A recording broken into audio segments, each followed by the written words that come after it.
Earth, fire, air, water. Elements all different and unique from one another, yet there was always a need for a balance between them all. Earth complemented air as much as fire supplemented water. Without their halves, the elements and the world at large would be thrown into chaos, out of balance. Only the Avatar can master all four elements and maintain the balance of the world. For hundreds of years, the Avatars were the mediators between all the nations, the bridge between the physical and the spiritual worlds. 12 years before the Great Airbender Genocide, Avatar Roku met his demise on his home island.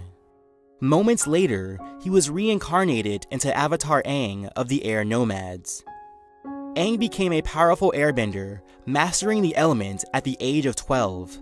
But once the monks told him of his avatar status, he became overwhelmed, running away from the responsibility.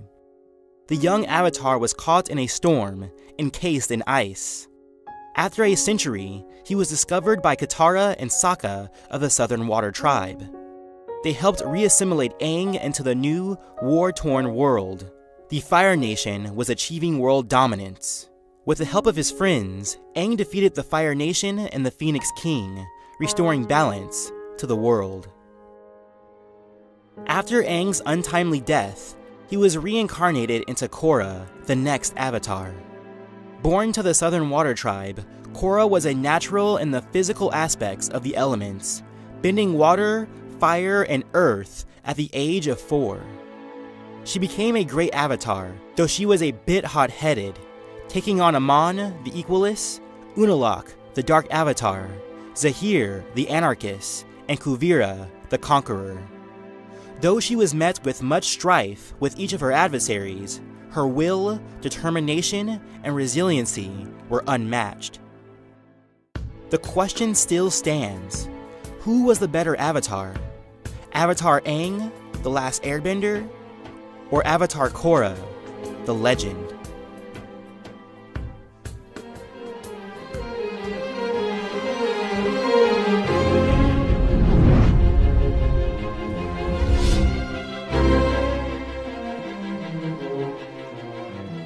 In this matchup, I'll be comparing Aang and Korra as they appear at the end of their series. For Aang, this would be Book 3 of The Last Airbender. For Korra, this will be Book 4 of The Legend of Korra. Both will be fighting with no equipment, so Aang will be without his glider. At the age of 12, Aang's most notable physical attribute was his speed and agility. More often than not, he was evading the attacks of his foes, whether by way of jumps and leaps or body touch evasion. He was so light on his feet, even Toph could not pick him up with her sonar sight. However, he left a bit to be desired when it came to his strength and constitution. Aang does not get hit very often, but when he does, he usually is taken out of the fight, whether it be indefinite or momentarily. As noted by the White Lotus, the physical aspects of combat came natural to Korra. She was a tenacious fighter in both her speed and strength. Fast enough to dodge enemy strikes, strong enough to tank them when she could not. Her reflexes were quite stellar, proficient in hand-to-hand martial arts. I believe this is attributed to her natural killer instinct. She had no quit in her. When tagged, she did not often stay down, willing herself to continue the fight. A physical bout between Aang and Korra would be a scrap between a light fighter and a medium-heavy fighter, respectively. Aang was extremely light on his feet, not often taking many hits. Korra was swift as well, but she certainly got hit more often. The disparity between the two came in their ability to take a hit. If Korra got a good hit on Aang, he would likely go down or be temporarily incapacitated. If Aang tagged Korra, she would likely brush it off and continue on. The thing is, it would be difficult for Korra to get a solid strike on Aang, and it would be tough for Aang to bring down Korra with a single hit. For me, I favor Korra's ability to take and dish out damage. I would give Kora the slight advantage for her physical abilities.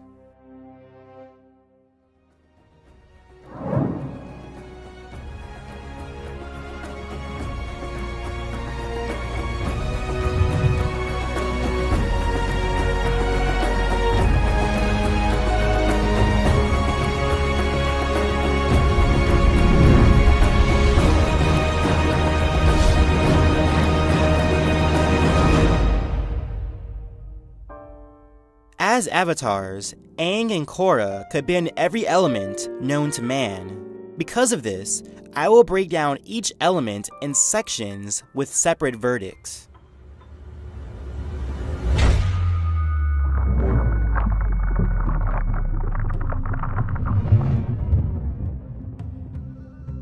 Earth was the element of substance, classified by its strength and straightforward nature.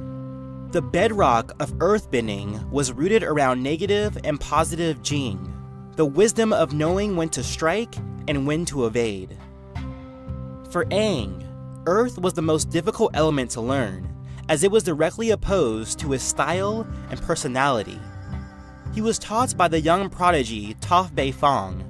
Though she was blind, she could sense all movement around her through a sonar sense by way of the Earth. While difficult, in time, Aang adapted these methods. Despite the fact that Toph said his earthbending needed work, it served Aang well against Phoenix King Ozai. For Korra, she would be a natural talent with Earth. The principles of the style fell directly in line with her own personality. At the age of 16, she was already a master of the element, learning from earthbending masters under the guidance of the White Lotus. When she arrived in Republic City, she took up pro-bending, learning a much faster and loose style of earthbending. On top of that, she learned metal bending from Su Yin Beifong, Toph's daughter, which came in handy when she faced Kuvira. Both Aang and Korra have displayed comparable strength with their abilities, but Korra's knowledge of metal bending, coupled with her more versatile style, bodes well for her advantage. Aang didn't hold Toph's full confidence in his abilities, and he had difficulty contending with Azula in a head-on earthbending assault. Plus, Korra's personality was more well-suited to Earth. When comparing the two, Korra would seem to get the edge for her earthbending.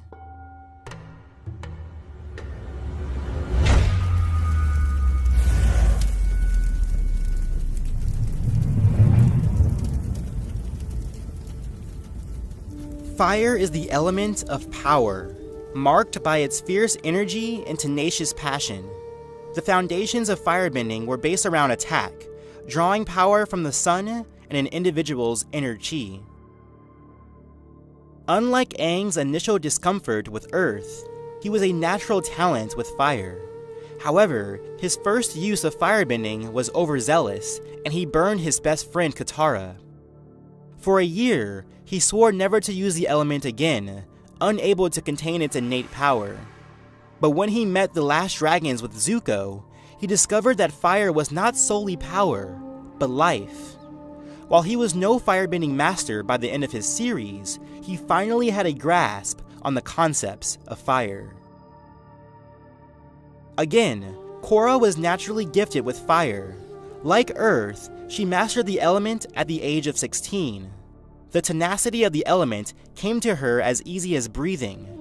Not only was she capable of powerful, sustained fire blooms, but she was also very precise in her use. Firebending would often be her go-to element, even more so than her native water.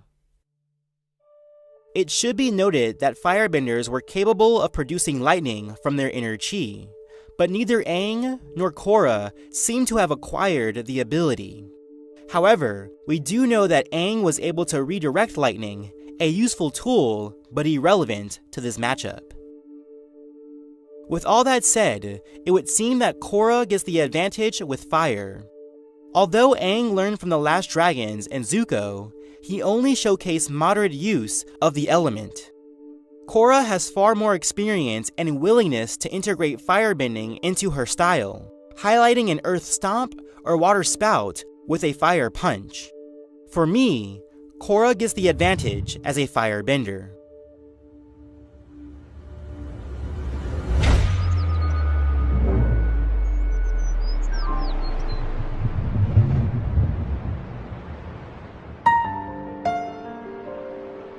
Air is the element of freedom, defined by its spirituality and versatile dynamic. The basis of airbending came from the path of least resistance, favoring an almost exclusive defense. Obviously, being an air nomad for all his childhood, Aang would be a practiced bender of air. In fact, Aang was the youngest airbending master of the time, only 12 years old when he earned his mastery tattoos. Airbending was certainly Aang's go-to element, using it in all of his fights, almost exclusively. He could augment his physical speed with air, evading the strikes of his enemies. He was also quite creative with the element, creating air funnels and air scooters. To put it simply, Aang was the definitive airbending master of his time. Initially, Korra had a very hard time with airbending. The physical aspects of bending came easy to her, so elements like earth, fire, and water were a piece of cake. But the focus of spirituality within airbending was difficult for her to grasp. But once she reached her lowest point, her spiritual window was wide open. From then on, airbending came as easy to her as the other elements, integrating air as much as she did fire. With all that said, Aang would school Korra in the aspects of airbending. Even though Korra was more willing to utilize the element and was comfortable with its principles, she was also quite straightforward in its use. Aang used every angle of air, every gust, every nuance of wind. He was far more creative with the element and used the element for evasion and defense, unlike Korra, who often used it offensively in a straightforward manner. To no one's surprise, I side with Aang as the superior airbender.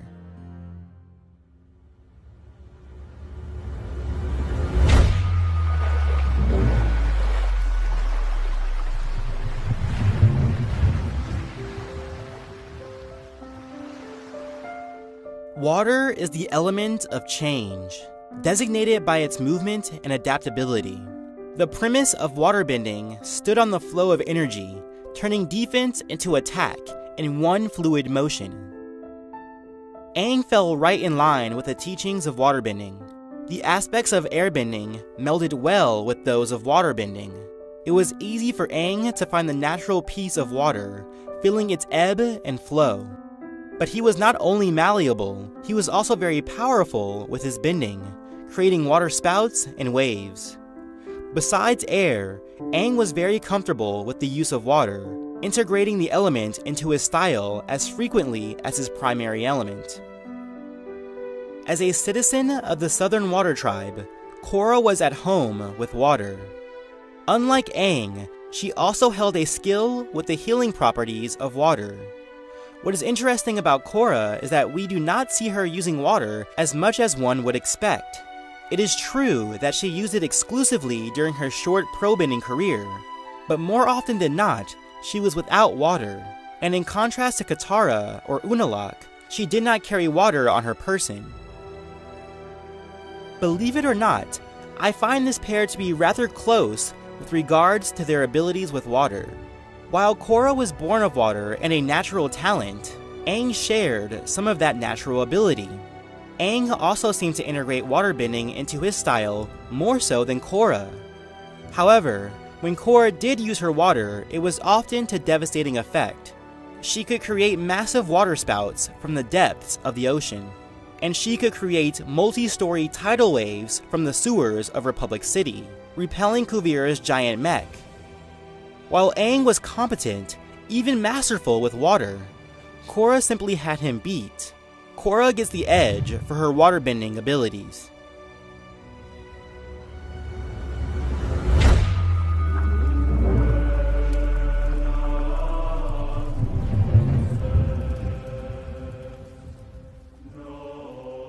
The Avatar state is effectively the element of balance. It is without dispute the strongest form of elemental bending, combining earth, fire, air, and water all in one. Not only was the Avatar state a boost to the elements, it has also provided a deeper connection to the energy of the spirit world.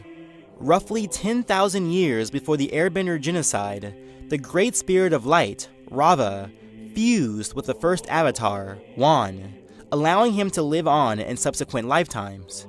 Whenever an avatar reaches this state, he or she could draw on their past lives, even taking the form of their past selves. When comparing the connection of the avatar state between Aang and Korra, there are a few things to go over.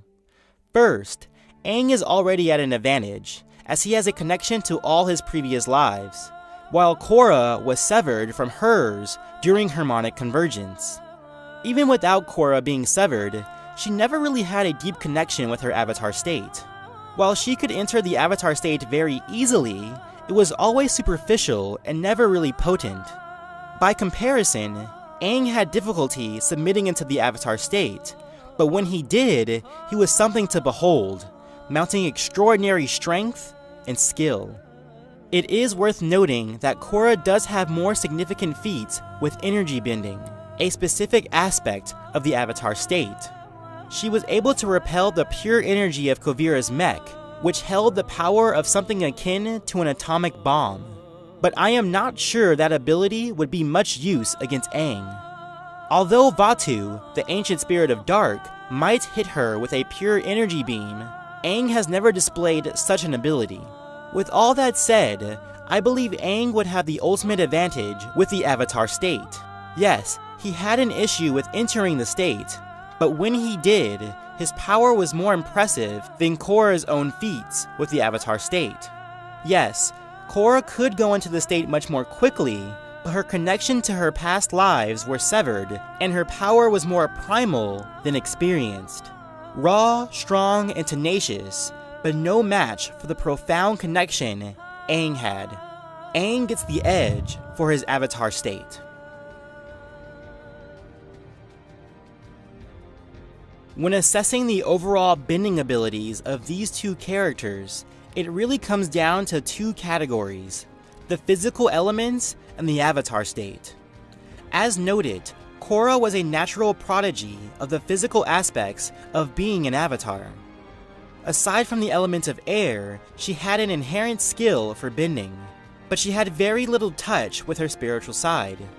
Aang, in contradiction, was very in touch with his spirituality, but feared the power he possessed. For me, in an all-inclusive analysis, I do not see an edge for either opponent in the specific context. In other words, I would place my bet on Korra's innate bending abilities over Aang's, but I would not bet against Aang's avatar state against Korra's. For this, I see Aang and Korra as equals with regards to their bending abilities.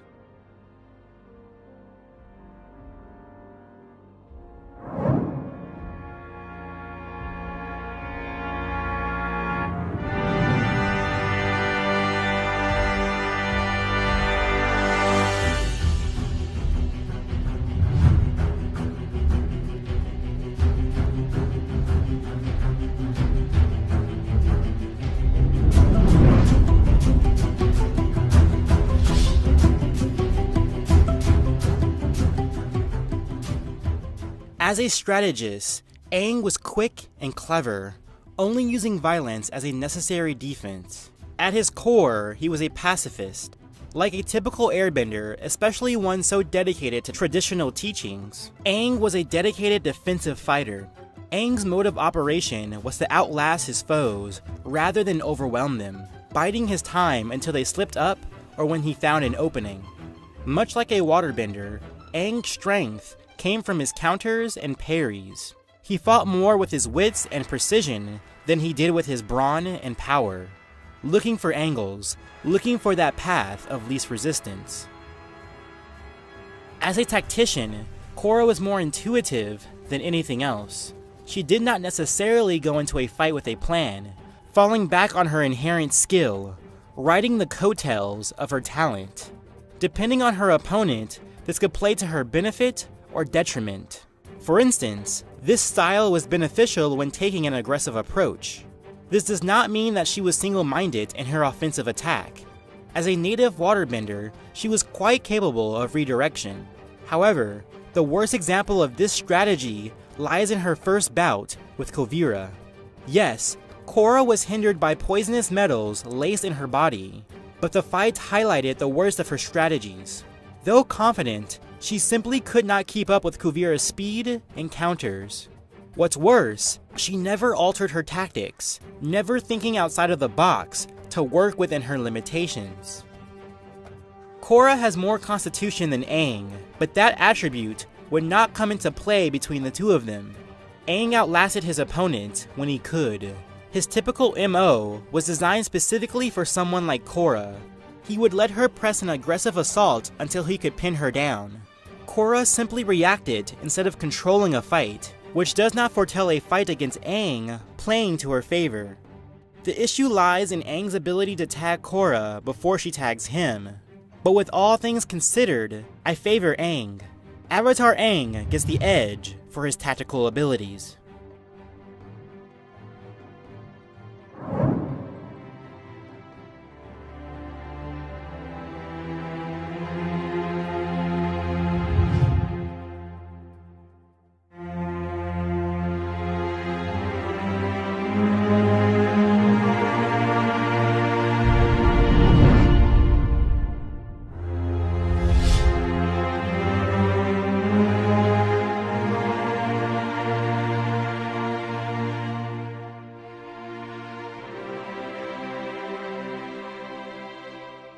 A fight between Aang and Korra would be a beautiful dance, the graceful wind versus the tenacious wave.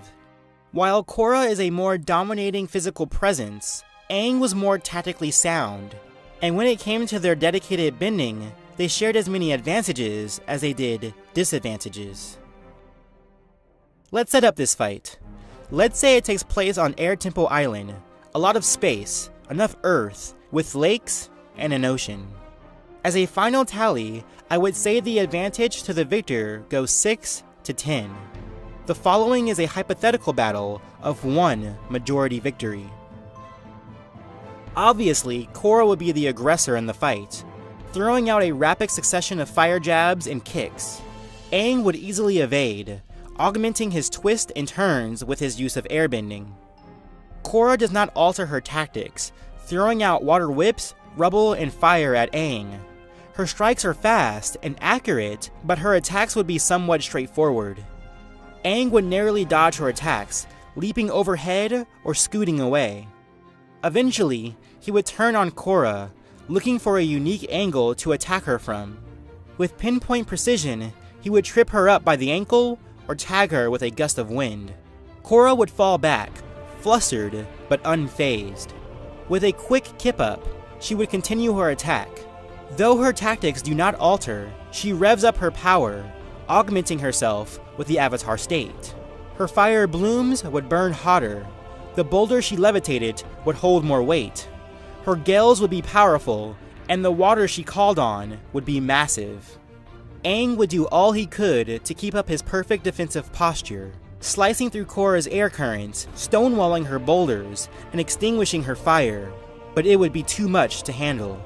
In one fluid motion, Korra would call up the oceans, crashing them down around Aang. In an instant, the water would turn to ice, trapping Aang inside. The boy Avatar would be defeated. But the last airbender's tattoos would begin to glow. His eyes would open in a majestic blue. Korra's ice ball would begin to rumble and crack. Before long, shards of ice would splinter in all directions.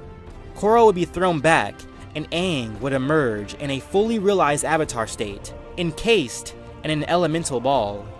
Earth, fire, air, and water, all working in concert. At this point, all Korra would do is evade. Aang's Avatar state would be unrelenting, much unlike the boy himself. Korra would be able to hold him off with her own power, stonewalling his assaults, but eventually it would be too much. Korra would be overwhelmed and she would fall, defeated. And thus, I declare Avatar Aang the last airbender, the ultimate victor.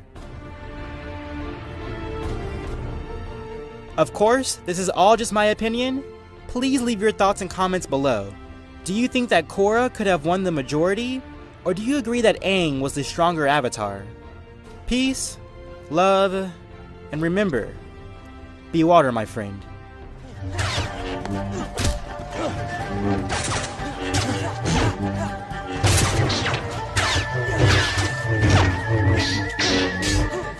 Mako would evade the simplistic attacks, casting the fire away, ducking and dodging the rest he could not. Once he felt comfortable with Zuko's attack patterns... Do I like it? Do I not like it? Oh, I actually kind of like it. Oh my god, I like airbending a lot. Oh god, I like it.